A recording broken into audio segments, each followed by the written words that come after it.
ካብቶም ኣብ ዓለምና ኣለዉ ዝበሃሉ ፍሉጣት ቦክሰራት ሓደ እዩ ነይሩ። ብዘይፈጽሞ ግበን ቅትለት ዕድመ ልክዕ ተፈሪድዎ ቤት ማእሰርቲ ክኣቱ እንከሎ ግን ቅልሱ ንዋንጫ ዘይኮነስ ንነፃነት እዩ ነይሩ። ናይ ሎማዓንቲ ፊልምና ታሪክ ብኣካላውን ሕልናውን ብቕዓቱ ዓለም ዘደንገጸ ሮበርት ሃሪኬን እዩ። ንሱ እስር ቤት እቲ ሓቂ ድማ ምድሪ ቤት ተቐቢረን ክተርፋ ድማ ፈጺሙ ይፈቐደን።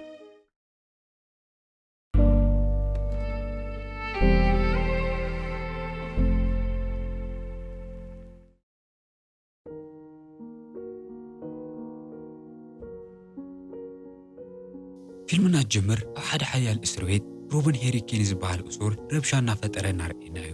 እቶም ጋርድታት እናጎዩ ክመፁ እንከለውን ናብ ውሽጢ ዝኣተየ ኩሉ ከም ዝበኣስ እናተዛረበ ርእሱ ካብ በትሮም ንምክልኻል ዓብዪ ጨርቂ ይኣስር።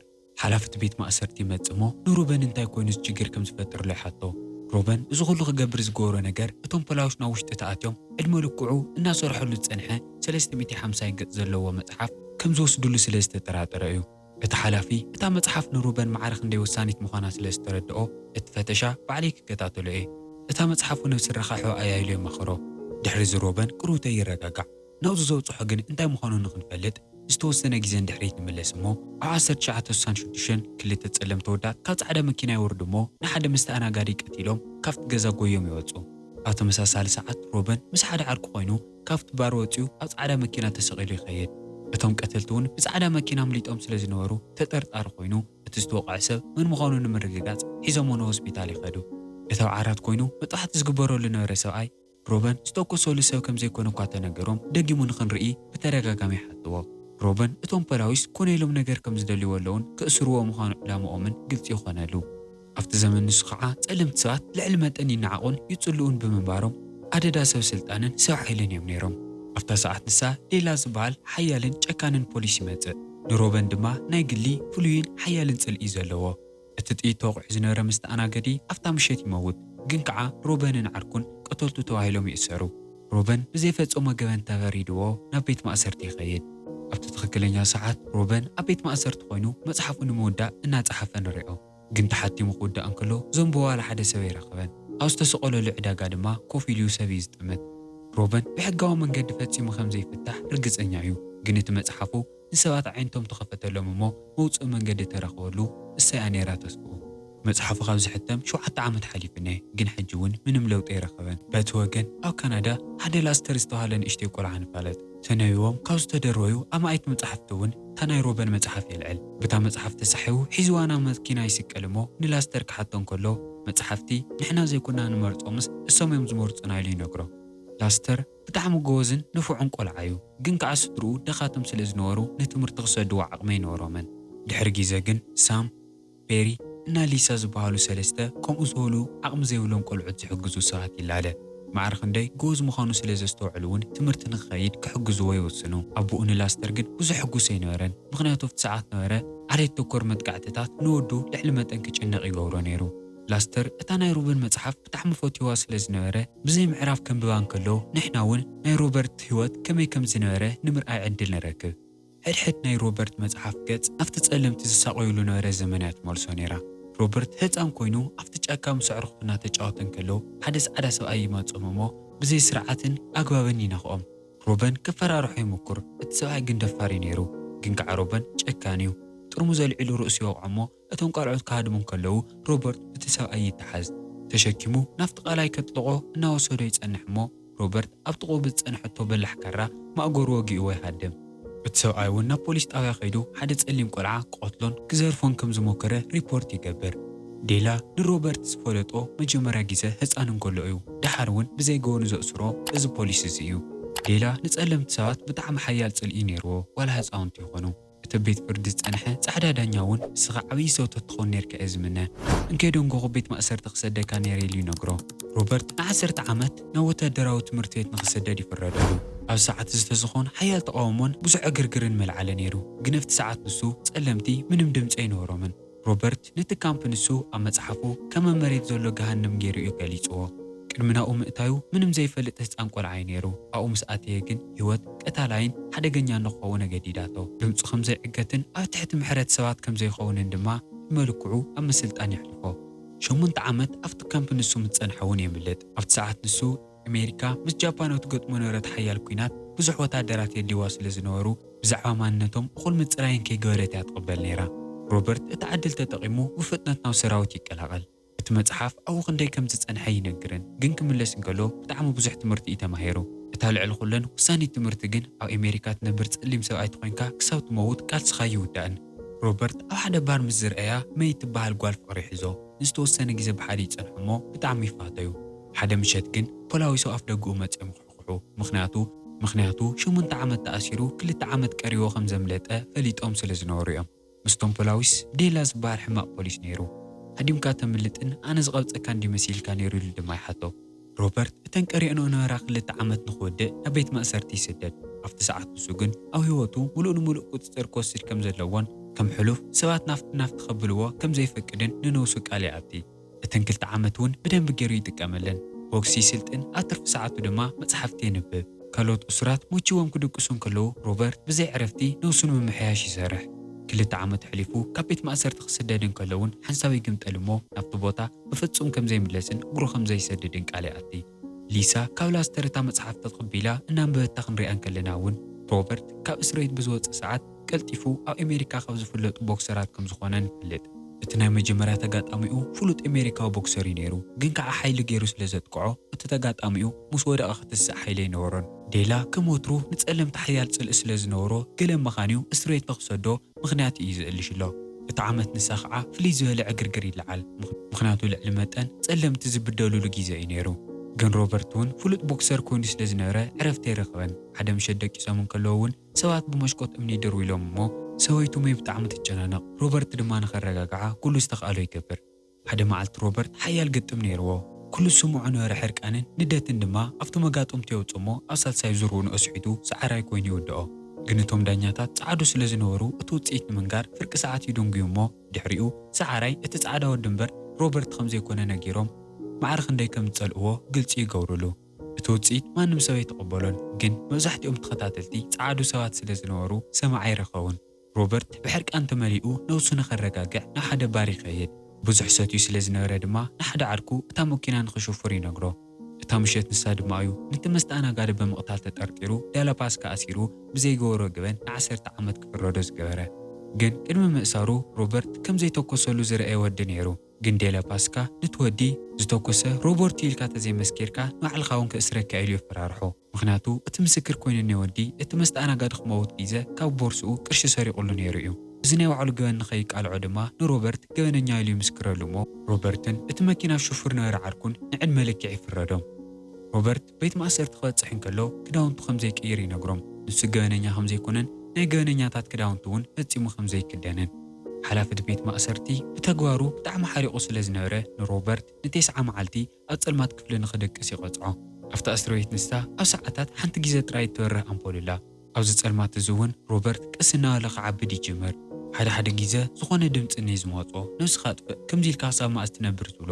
ግን ሮበርት ልዕሊ ማንም ግዜ ይጥንክር እሞ እተን 3 ወርሒ ወዲእዎን ይወፅእ። እቲ ሓላፊ ቤት ማእሰርቲ ንእሽተይ ክሕሸካ እዩ ሻወር እስክግበር ኢሉ ይነግሮ። ሮበርት ግን ሻወር ምግባር ማለት ናይ እሱራት ክዳን ምኽዳን ምዃኑ ስለ ዝፈልጥ ፈቓደኛ ኣይነበረን። እንድሕር ደኣ እቲ ክዳን ትኸደን ትብለኒ ኮይንካ ናፍታ ክፍሊ ሕጂ እውን ክምለስ ኢሉ ድማ ንሓላፊ እቲ ቤት ማእሰርቲ ይነግሮ። ሓላፊ እዚ ቤት ማእሰርቲ ካብቶም ካልኦት ጻዕዱ ዝበለፀ ለዋሕ ስለ ዝነበረ ናይ ሆስፒታል ጻዕዱ ክዳውንቲ ኣለዉ። ቁፅሪ ኮነ ካልእ ገበነኛ ዘምስል ነገር ስለ ዘይብሉ እውን ንሱ ትኸደን ኢሉን ሮበርት ይእዝዞ። ካብዚ እንዳሓር ሮበርት ኣብ ውሽጢ እቲ ቤት ማእሰርቲ ብደንቢ ምጽናዕ ይጅምር። ኣብ ደገ ዝሕግዞ ዋላ ሓደ ሰብ ከም ዘየሎ ስለ ዝፈለጠ ካብኡ ዝወፅሉ መንገዲ ባዕሉ ክፈልጥር ነይርዎ። ሕገ መንግስትን ሕጊ ከመይ ኢሉ ከም ዝሰርሕን ብደንቢ ገይሩ ከጽንዕ እንከለውን ዝተፈረደሉ መንገዲ ኢሰብኣውን ዘይፍትሓውን ከም ዝነበረ ርግፀኛ ይኸውን። ከምዚ ኢሉ ኣብ ቤት ማእሰርቲ 7 ዓመት ይሕልፍ። ኩሉ ግዜ ማህደሩ ክደጊሙ ክረአየሉ ክሓትት እንከለውን ዝምልሰሉ ሰብ ይረክብን። ኣብ ተመሳሳሊ ሰዓት ብዙሓት ሰባት ንሮበርት ኢሎም ሰላማዊ ሰልፊ ይወፁ። ከምዚ ኢሉ እቲ ጉዳይ ኣብ ብዙሓት ጋዜጠኛታትን ቲቪ ቻናላትን ዝረአ ነገር ይኸውን። እቲ ፍሉጥ ቦክሰር መሃመድ ኣሊን ካልኦት ፍሉጣት ኣሜሪካውያንን ናይ ሮበርት ጉዳይ ብፍትሓዊ መንገዲ ንኽረአ ናብ መንግስቲ ሕቶ የቕረቡ። ቦብ ዴለን ዝተባሃለ ፍሉጥ ናይ ሆሊውድ ደራፊ ከይተረፈ ንሮበርት ፍትሒ ትገልጽ ደርፊ ይደርፍ። ሰንኪዚ ናይ ሮበርት ፋይል 2 ግዜ ይኽፈት እሞ ክልቲኡ ግዜ ከይተዓወተ ይዕፀ። ሳልሳይ ግዜ ክሓትት እንከሎ ግን ፈቓደኛታት ኣይነበሩን። ሮበርት ካብ እስራኤል ምውፃእ ሓሳቡ ሕልሚ ኮይኑ ንኽተርፍ ቅርውቶ የቐሪቦኒ። ምክንያቱ ሰብ ብተደጋጋሚ መዝገብ ክዕፅዮ እንከሎ ድጋፉ እናቐነሰ እዩ ዝመፅእ። ما حدا معلتي نروبرت خطريونا بيت مأسرت تمو كفاتحة خمز دلي نقرا نوزاتي واني موت زي ولو قداي حيز وقت ألغ عيدالين لاستر اتمتحفن بيو التاريخ بدن بغير مستعزو نروبرت بتعمي حزنلو نما حزوتون كحجزو خمز قبائي نقرم مو جن كجورو زخولو نقر ينهرن جن لاستر تسفى قريص السوق يبلن مزحفو تعمي مهارن سحبن من بارو دبدابي صحيفو يسدلو ليساون مستدبدابي نروبرت ستوسنا قرش لا اخلو ندحر دبدابي خملسل كادليو نخيصو ميلات مغرو روبرت اتا دبدابي توصحن كلا نعمتات سبز بحال رخيو سلا زيفلط مصحفو نبزحات تمهرن تدنقن كم زلا بمفلاطو بطعم يحبان روبرت ون نلاستر دبدابيو سلا سددلون سلا صحفولو نمسكينو بدبدابي مليسلو تحرسومنات لاستر دقيمو نا روبرت بزعوا صدرون اتوم كندا عرقتون دبدابي يصحفلو جن كاو دبداب حليفو حدا معلت بأكل كرخو سلازدلي لاستر نفط استأثر لبيت مأسرتي خيدمو روبرت يرخو لاستر أوش تاتيو حدا ملات سقايو حدا تقع خوفي لي رقمو روبرت هاريكين نسو مخون رقصنيا خون روبرت ون لاستر مجمريا قيون كلو ناكو مزالي بوتا ممتع دفرتي حاتت مخونون بتعم جيجنا قلعا مخونون ينقرو بزحو قيام كساناوتون كلوون روبرت لاستر قالت لعلمانم حيل غمزلوهم ينقرومو نمستوى الشخونو فوتو يلعال جيزا خالفن كلون لاستر مستون كنداويان صدرؤو نروبرت خريو يمص روبرت بوزح سو كريو مصي سلا زيفلط بممصوم نخلاتهم يمسكنو اما غوغعم سام روبرت مزغو كاتعاچي ديلي حاتو روبن كن مليو تسفا قريو سلا زنبره دغيمو اتقنزو خلعلو يدلين منم كم زيدل دما ينغروم لاستر كن نصا مخانو سلا زفلطه نو نخفتح تراي طقا خم زخون نروبرت قاليات يلو ግን ምጽባይ የድልዮን ንሱ ነቶም ካናዳውያን አዕርክቱን እቲ መዝገብ ደጊሞም ክኽፍትዎ ይኽእሉ እዮም روبرت 16 ዓመት ተስፋ ገይሩ ስለ ዝጸንሐ ደጊሙ ናብ ተጽቢት ከኣተ ይደልየን ፈጺሙ ኻፍቲ ቤት ማእሰርቲ ከም ዘይወጽእ ድማ ርግጸኛ ይኾይኑ ቅድሚ ምኻዶም ድማ ኣብ መደቀሲኡ ዝገደፍሉ ውህብቶ ከም ዘለዎ ይነግርዎ روبرت ልዕሊ መጠን ስለ ዝቐርቦ ኣይኣመኖምን ክኸፍታ ድማ ይደልየን ንደቓይቕ ከስጋእና ለጸኒሑ ኸፍታን ከሎ ግን ቦክሰራት ዝገብርዎ ጋቢ ይረክብ روبرت خدينو እቶም ጽቡቓት ናይ ቦክሲንግ መዓልታቱ ይዝክር ድሕሪዚ روبرت ዘለጸ ኣምኖምን ይቐርቦ ምንሞ በብመዓልቱ ይደዋወሉ ليسا استفلالي نورتات سندلمو ناي روبرت مدقسيت منبريت كفلو تمثل روبرت حقوسي نيرو جن حدا مع التلاستر دويلو مزقو نخفت حتيتو موزنو رحتو حجون كم زي تملسو لي فلت بوت زينا بطعمي حريقو نيرو جن كعبزم الحالفو سومنات بزتقورو لنجر بطعمي حقوس روبرتون كل نزقورو لنجر مسكينو صعروم أقول تسفا سلازت حزولو كل نجر تطون خبلو دودا بيت عفالهم كم زيلون كسات زغط العمد ولا حنت دودا بيت قبلن حدا معلت كن أتوارديا زغونة الرز ورقات يوم تسلمو خافتان كلو لاستر أو كلش تمرقو مساف قريتو ستل على فوتو يسدلو لاستر عود كوينو سلازرقوون بتحقواس ينبع دحرستو سونو معلتات ناولي سايدولمو أفتبوتات أنح خمزيدلن زغورو غيرو نخوصواني حاتم دحرستو سونو معلتات وطم قردتات نروبرت سلك خمستتو ولو نجيرهم يتصوعوامو زدوللو تيرو خويني يصنح بتماشكوت امتي لخ نغرون كلون اطغات اسريته زركب كفل خمس عرفون نسو خيوصه كافت بوتا خمزي كدون ينغروا افت زغصل معلتي او ناي روبرت غداي ن10 عمد بزي مقراط سرح نبرت قايرخوا نسوون بزحات عقم زلوهم سوات نخوصو موكيروم ግን كلاتهم كمزي تساقعلهم ينغروم ليسا ግን تسفا خمزي تقورصن كتمكر كم تدلن تنغرو روبرت خرخوان كلون كافت اسريت كيوص زدليو بزحات ساعات يوم زلو مغناتو مسؤو استأثر بوزح ميستر اللوام دحريو تامشت استفتر نجرات حتوامو بدنبي كل نجر زرزين نجرم أنصارو زمسكرون مسكر كوينهم كما تزايدليون اتناي مرمرة دوكمنت خريوان كلون اتا روبرت حزوان ورا مكينان اتوم تطرطر تادي مملاستو حالون فلا لاي كم زلون رغصنياتات يخونو حدا مشت حدا غارد ماتيو زريو سب كم زلو ينجرمو روبرت ندالي دحرق ند عامتات دغيمو سلازريو طعمي دنا نروبرت دما انتاي كم تقبر زلا خايف فلتي عرقت خبيوت قصن حد اليوم تخوينكا تطون قبلو نقرميلو افراري حوي خيد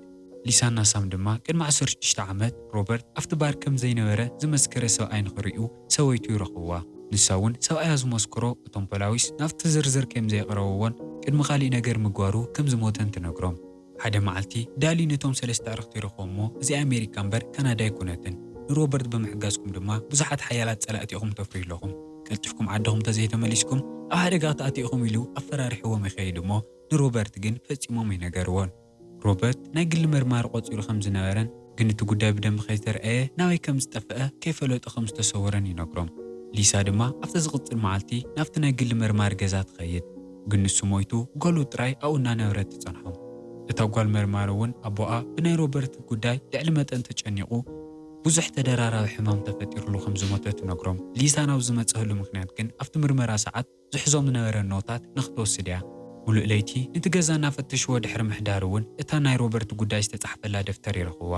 ኣብታ ደፍተር እውን ሮበርት ካብቲ ባር ዝወፀሉ ሰዓትን እቱ ሰብኣይ ዝተቐተለሉ ሰዓትን ኮነ ኢሉ ከም ዝተቐየረ ይስተውዕሉ። ናብ ናይ ጆን ገዛ ይኸዱ እሞ እታ ምሸት ብሓቂ እንታይ ከም ዝተፈጠረ ይሓትዎ። ጆን ግን እቲ ጉዳይ ልዕሊ መጠን ሰልችዎ ስለ ዝነበረ ብዛዕባኡ ክዛረብ ይደልየን ሓዲግዎም ድማ ገዝኡ ይኣቲ። ሳም ግን እቲ ንሱ ዝመስክሮን እቶም ፖላዊት ጽሒፎም ናብ ማስረጃ ዘቕረብዎን ክልተ ዝተፈላለየ ታሪክ ምዃኑ ንጹር ይኾነሉ። ኣብቲ ዝቕፅል መዓልቲ እቲ ብሓሶት ዝተሰርሐ ሪፖርት ንሮበርት ሒዞም የርእይዎሞ እቲ ዝፈርመ ሰብ ሱፐርቫይዘሩ ዘይኮነስ እቲ ኩሉ ግዜ ዝጸልኦ ፖሊስ ዴላ ምዃኑ ይፈልጥ። እዚ ማስረጃ እዚ ድማ ሮበርት ነፃ ምዃኑ ንምርግጋጽ እኹል ኮይኑ ይጸንሕ እሞ ቀልጢፎም እቲ መዝገብ ደጊሞም ይኽፍትዎ። እታ ምሻት ንሳ ግን ሊሳ ንዕርኽታን ንገዝኦም እናተመለሱ ከለዉ ሃንደበት እግሪ ጎምኦም መሊቑ ይወድቕ እሞ ካብ ሓደጋ ንእሽተይ ይተርፉ። ዋላ ሓደ ሰብ ኣይተጎድአን፣ ግን መኪንኦም ኮነ ኢሉ ዘበላሻ ሰብ ከም ዝነበረ ንጹር እዩ። በቲ ወገን ሮበርትን ጠውቑ ይረኽቦ እሞ እቲ ጉዳይ ኣብ ፌደራል ክርአ ተኾይኑ በቲ ከተማ ክሓልፍ ከም ዘለዎ ይነግርዎ። ሮበርት ግን ፈጺሞ የደልዮን፣ ምክንያቱ ኣብታ ከተማ ዘለዉ ሰባት ማዕርኽ ክንደይ ከም ዝጸልእዎ ስለ ዝፈልጥ እቲ ጉዳይ ናብ ፌደራል ንኽኸይድ ፈቓደኛታት ኣይክኾኑን። እቶም ጠበቃታት ናብቲ ቤት ፍርዲ እንድሕር ደኣ ኸይዶም ብዘይ ሕጋዊ መንገዲ ስለ ዝኸውን ከም ዝባረሩ ይነግሮ። ሮበርት ድማ ኣትዮም እታ ፋይሉ ጥራይ ንኸርእይዎን እቲ ዳኛ እውን ሓንቲ ግዜ ነፃ ምዃኑ ዘረጋግጽ ማስረጃታት ምስ ረአየ ኢግኖር ክገብሮን ኢሉ ይነግሮም። እቶም ጠበቃታት እውን እንድሕር ደኣ እቲ ዳኛ ተዘይተቐቢልዎ መዝገብካ ደጊሞ ይክኽፈትን ካብዚ ቤት ማእሰርቲ ናይ ምውፃእ ዕድልካ እውን መሊኡ ክበክን ኢሎም የጠንቅቕዎ። ሮበርት ግን ዝኸስሮ ዝተረፈ ነገር የብሉን። ሮበርት ኣብቲ ቤት ፍርዲ ዝርከበሉ መዓልቲ ምስ ኣኸለ ኩሎም ዝፈትዮ ሰባት ጽቡቕ ዕድል ይምነይሉ። እቲ ዳኛ ድማ ንሮበርት ክልተ መማረፂ ይህቦ። እዚ ሒዝካ ናይ ሓድሽ ማስረጃ ሒዝካ ናብ ናይ ከተማኻ ቤት ፍርዲ ተመለስ፣ ተደሊኻ ክዓው ዝቐጽል እንድሕር ደኣ ዝቐፂልካ እሞ እቲ ማስረጃ እኹል ዘይኮይኑ ጸኒሑ ግን ኩሉ ክቃጸልዩ ደጊምካ እውን ካብ እስረተይ ክትወፅን ኢሉ የጠንቅቖ። ጠወቑ እውን እዚ ዳኛ እዚ ሕማቕ እዩ ዝመስል፣ ኣንጻርና ከይተለዓለ ቀልጢፍና ምድሓር ይሕሸና ኢሉ ይማኽሮ። ሮበርት ግን ምንም ኣይተገደሰን። ክልቲኦም ጠበቃታት ምክታዕ ክጅምሩ ከለዉ ድማ ሮበርት ካብ ኮፍ ዝበለሉ ይትስእ። ነቲ ዳኛ ድማ በጃኻ ኢለካ እቲ መስረጃ ይረአዮ ብዘይገበርክዎ ገበን 30 ዓመት ተኣሲረ።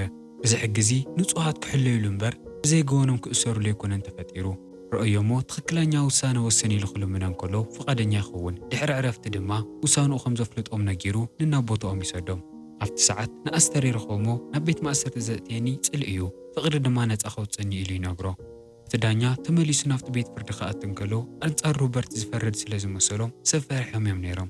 ግን ከምቲ ዝተጸበዮ ኣይኮነን። እቲ ዳኛ ሮበርት ነፃ ምዃኑ ይነግር እሞ ኩሉ ሰብ ብታሕጓስ ይለዓል። ሮበርት ካብቲ ቤት ፍርዲ ክወፅን ከሎ ኣሽሓት ጋዜጠኛታት ይኸብዎ። ሮበርት ግን ትኹረቱ ኣብቲ ክፍቲ ሰማይ እዩ ነይሩ። ድሕሪ ጸልማት ዝመልኦም 30 ዓመት ናይ ነፃነት ህይወት ስለ ዘስተማቐረ እውን ብጣዕሚ ይሕጎስ። እንከይዶም ጎዩ ነቲ ምስኡ ተኣሲሩ ዝነበረ ጆን እውን ብተመሳሳሊ መንገዲ ይፈትሕዎ። እቲ ትኽክለኛ ሮበርት ሄሪኬን ድማ ነዚ ይመስል። 1993 ናይ ኣሜሪካ ቦክሲንግ ፌደሬሽን ናይ ዓለም ሙሉእ ቻምፒዮን ብምባል ሽሙ ይጽውዕሉ። ካብቲ ሰዓት እሱ እንድሓር ሮበርት ነቶም ከም ባዕሉ ብዘይገበርዎ ነገር ንዝተኣሰሩ ሰባት ብዘይ ቅርሺ ዝካትዕሉን ጠበቓ ዝኾነሉን ድርጅት ይኸፍት። ምስ ኣስተርን እቶም ካልኦት ነፃ ዝገበርዎ ንዕርኽቱ ንካናዳ ይኸይድ እሞ ዝተረፈ ህይወቱ ብሰላም ይነብሮ። ፊልምና እውን ከምዚ ኢሉ ይውዳእ። በዛ ሓቀኛ ዛንታ ፊልሚ ከም ዝተዘናጋዕኩምን ከም ዝተማሃርኩምን ኣይጠራጠርን። ንቻናልና ሓደሽቲ ኮይንኩም ሳብስክራይብ፣ እዚ ቪድዮ ድማ ላይክ ኢልኩም ምሕላፍ ከይትርስዑ። ሓሳብ ርእይቶኹም ኣብ ኮመንት ግደፉለይ። ደጊምና ሳንራኸብ ሰናይ ጻንሒት።